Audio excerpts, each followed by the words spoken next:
And so I wanted to kind of go through a few models here. If you were to take this right here, there's 3 circles.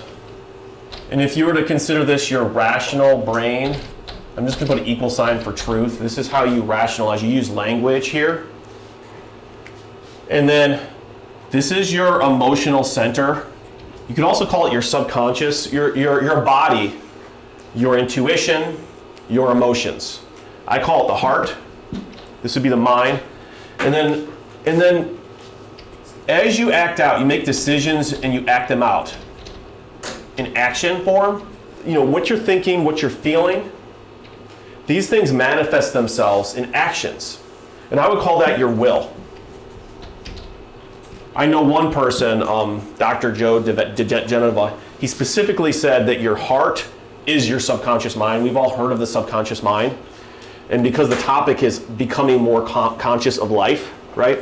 Your heart is definitely connected to your subconscious. So you have consciousness and you have subconsciousness, right? Your subconscious is the entire mechanism, really the genius of your life. You might not feel successful or you might feel successful, but regardless, you're a lot more successful than you think.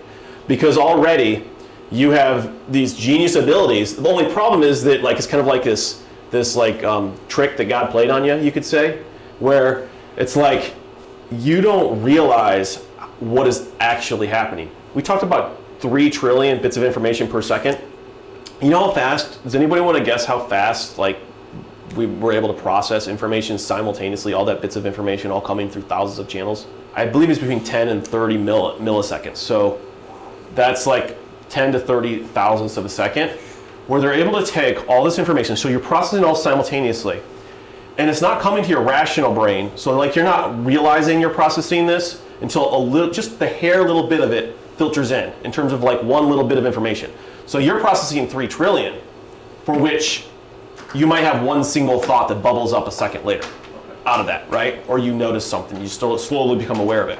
But they know you can process it because they can actually read the electronic resonance and see the part of your brain that's responding. So they'll throw in, how they know it is, they'll throw in something that's emotionally responsive. It could be something like someone dying, or a picture of someone in love, or a picture of a family member, right? And they can watch the emotional centers of the brain in certain areas light up very appropriately, showing that it's totally recognized and it's understood within 10 to 30 milliseconds. We're talking blinding speed here. And so what that means is that even though, if you're talking about consciousness, in terms of I'm awake, I'm conscious, right? And I'm feeling things coming through and all that, and I'm noticing. You're designed to focus on one thing at a time with your rational brain. You can connect ideas through words and kind of work through what might not be true or what you should do, but it's extremely slow.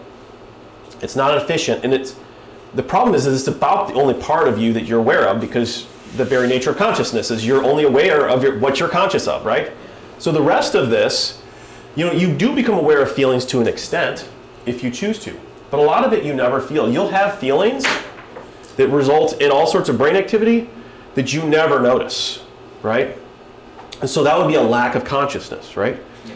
The beauty of your body is that it can be trained, okay, and that's true of your subconscious in general as well.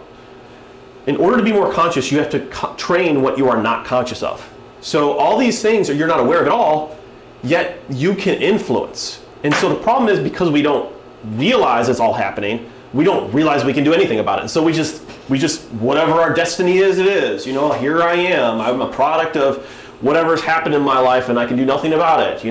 I'll never be better than this. I can never earn more than this. People will always do these things. You have all these rules, but they're just learned helplessness. There's these studies, they put dogs in cages where they couldn't get out, and they would electrocute them, and they could do nothing. So they learned that they could do nothing. And then I think they opened up the cage or something where they could get out, and they continued to electrocute, and the dogs wouldn't move, right? And so a lot of the things that we have in life we kind of accept our position in life. We've learned to be helpless. Think about that. You're not helpless, you just learned to be helpless. The dog was not actually helpless. He just felt helpless. The dog felt helpless. It thought that it could not do it because it learned previously it couldn't. But now conditions changed, right? And so we all went through stages where we were helpless. A baby into this world, a rape, a violence, aggression, like these things, like you didn't choose that. You didn't have choices for years, you had people wiping your butt and stuff like that. You couldn't do it for yourself. You were helpless. And so it's very easy to come through stages of development and find out and think to yourself, not realize that you're now graduated. You are not helpless anymore. And that's part of what this whole point of this thing is we increase our consciousness. We can unlearn helplessness if we learned it in the first place, okay? And so a lot of this has to do with this interchange. I like this model, even though it doesn't look anything like real life. It's just 3 circles, right?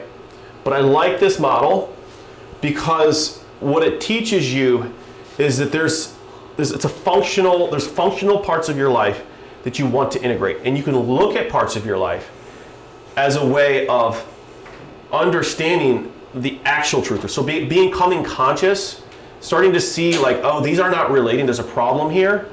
You have a growing awareness as you increase your consciousness. Like and so having models like this will allow you to look back on yourself and be more conscious of yourself as to like what's really happening versus what you thought was happening.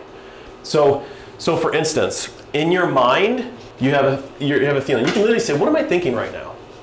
And that's happening in your brain. You're not necessarily feeling it. It might have a feeling component, but what are you thinking? Whatever it is that's confusing. You have a problem right now? Well, I'm thinking this about it. Okay, cool. Write that down. And then you're like, well, what am I feeling? I'm feeling this. And sometimes it's amazing how oftentimes you have a thought. Number one, you see that thought and you're like, well, I know that thought's not even true, but I'm having it, right? And then, I'm having a feeling and you're feeling something about it. And sometimes that feeling is like you could have the best thing in the world happening to you, but then like you feel terrible. Now, is that feeling true or not? It's a feeling you have, it's real, but is it true? Does it reflect true thinking about what's actually true in your life?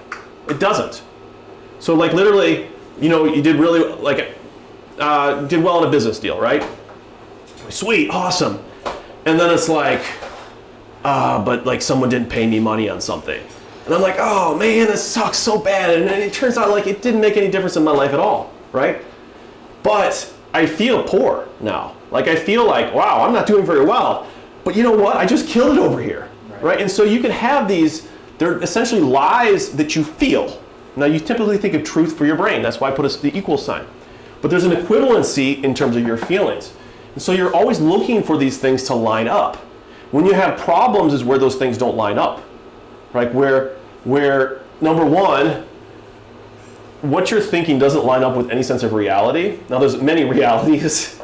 I'm not talking about parallel universes or any of that. But I mean like you can adopt a different perspective in a second. So there is, I believe, objective realities about time and space, like, hey, this chair is here, I can see it, I can feel it, we can independently verify it with scientific measurements. But there's always a perspective about the chair that I could have. So I can dislike the chair, I can suggest that the chair is not that useful to me. I have all these opinions about it that again are in my mind and may also have corresponding feelings, right? But at the end of the day, it's just a chair. That's objective. We can't change that. That's truth versus like our own internal truth about how we think of it in terms of its relationship to us.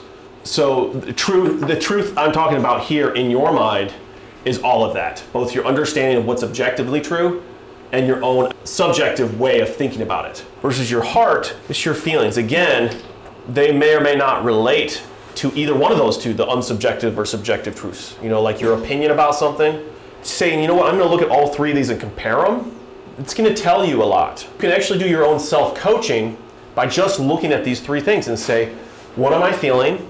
Or what am I thinking? Is that thinking objectively true? And do I want this subjective truth? So my opinion about this, my judgmental thoughts, are those things I want or do not want? Do they help me? Do they not help me? You can start to evaluate by asking yourself questions about what's going on in here. You can then compare it to what you feel. Then you compare it to also what you're doing. So oftentimes you can start with what you're doing. Like, do I want to do this? Is this helpful? Does it bring me closer to people? Does it do, there's a whole bunch of questions you can ask about what you're doing. And you can choose to feel something, and it's going to affect your thinking. You can choose to think something, it's going to affect what you feel. And you can choose to do something about it. So taking action puts you in a new state. You move your body. You do different things. Suddenly you feel something different, and you're going to think something different. There's these feedback loops going in between. And so these are your levers when you're trying to change. The things you do, the things you think, and the things you feel. Those three things are incredibly powerful levers. And so that's something we're going to keep on coming back, because that model is kind of like a foundational model for your experience in life and your consciousness, right? Oftentimes you'll think, like I used to think that I was a very forgiving person. I'm a beneficent person. I'm a really nice guy, right? And then I started to notice. Now this is a belief I had that I was not correct, but I was just simply unaware. I had lost consciousness of parts of me. And so I started to notice I had some people that really, I think, betrayed me, right? I was super resentful, and I couldn't get rid of those thoughts. And I thought, I'm pretty good. I thought it was pretty good, but at some point in time, I had to realize that what my heart was telling me was not what my mind was telling me. My mind was saying, hey, you're a pretty good guy. My heart was telling me something different. And you know what? I was acting angrily and resentfully towards people. At some point in time, I think I had a moment where I stepped outside my body and looked back and said, wow, well, that's not that forgiving. That's not the super nice guy you thought you were. And so that was a change I had to make, where I realized, you know what? I don't want to live this way. I can't function every moment thinking about how someone hurt me and betrayed me. I want to release these people, forgive them, and get back into a state where I can actually think productively about life and act in relationships and be a leader. So someone that loves me, I'm feeling like they hurt me, right? It's hard for me to then approach them in love myself to create change in the relationship. And so as a leader, I have to make choices internally. I have to align things so then I can make choices totally independently of what they did. So that I can just say, yeah, this is what we're going to do. This is how we're going to do it. And so often we have these negative feedback loops and positive feedback loops. You can have either, but one leads to the other, right? And so, it's classic in kids' fights where you start asking, why did you do this? And they're like, well, he did this to me. And then you ask them, well, why did you do that?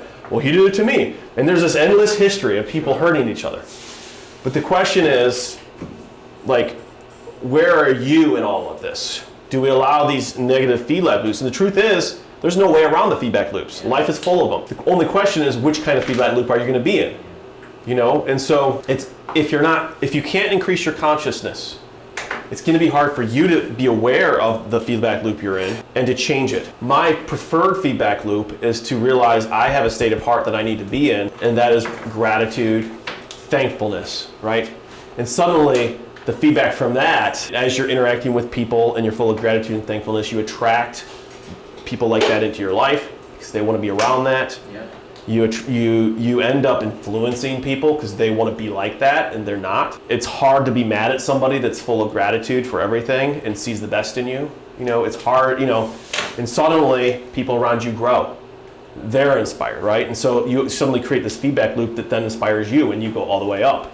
And life is full of that. You should always look for the headwind, Yeah. They say even a jet can arrive, you go east coast to west coast, it can arrive an hour earlier just because it went into the jet stream. It was totally outside of its own energy force and field, right?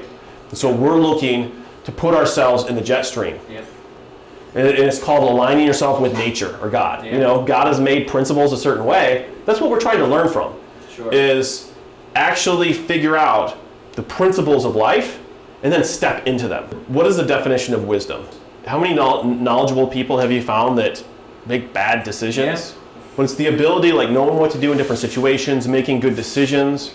And a lot of it has to do with perception. I used to say that wisdom was all about perspective. Having a proper perspective, and suddenly you see what you need to do. It's just obvious, right? But you don't get a perspective unless you have perception.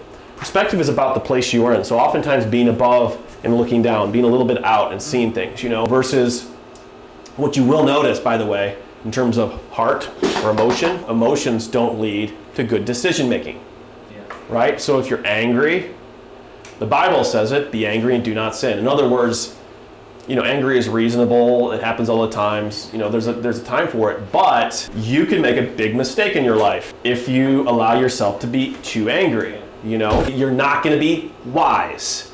There is a number of things that also make you much better at decision making. Again, gratitude was talked about, or love, or care. It turns out that those things, when meditated on and thought, when we actually have real feelings, not the intellectual feeling where you say with your words, I love you, but it sounds kind of flat toned. Instead you're like, I actually am overwhelmed with love for others. Something about that seems to put us into a state where we're able to make dramatically better decisions. It just changes us. And it even changes the amount of blood flow in your heart. They say you have a heart brain. So there's like a huge amount of neurology and nerves around your heart that you actually think with. And just like the conscious mind is very limited in terms of its thinking, you can think of one thing at a time, your heart is able to process those things. So when you start to feel connective emotions, you start to connect inside too more. And a big part of our problems is that we're split and we're divided. And so we're wanting to integrate, right? And so certain things that you do integrate you. There's a number of things that integrate you. I wanted to talk a little bit more about actually being divided. Disassociation tends to be this idea where thoughts are split from emotions, right? So your reality is very much painted by the feelings you feel. And part of you even feeling alive is feeling things. That includes pain and pleasure. So you could call it an emotional vector if you know what physics is, but this idea that there's this aspect of it that's emotional to some level, or not. It could even be that some thoughts just never come with emotion, right? They just, you feel nothing about them, right? But a big part of how you think is your emotions. Your emotions drive your subconscious. So in reality, your conscious mind is like the tip of the iceberg. If you have like an ocean, you have this iceberg and there's this little tip out here, and then your conscious mind is down here. Yeah. Your subconscious mind too. So this is about what you know of what you're actually doing. When you start realizing, the key here is the heart, the emotions. That's the part that seems to just have a mind of its own. Number one, it's like it doesn't feel like you choose your emotions. Yeah. Like sometimes you're attracted to someone and sometimes you're not. And that's a big thing in today's society. We think that we have no influence over what we desire. Whatever it is, no matter how good it is for us or not, right? And that's just simply not true. It's just not true. It doesn't mean that you can say, I want to desire this, and you do. That's a whole nother thing, right? Sure. But your actions, you influence your desire by the feedback loops that happen from the actual actions you take with your will, like daily discipline. And we're going to talk about creating a plan for what you do that then changes both what you think and what you feel. And that's the transformative aspect. And also integrates you more.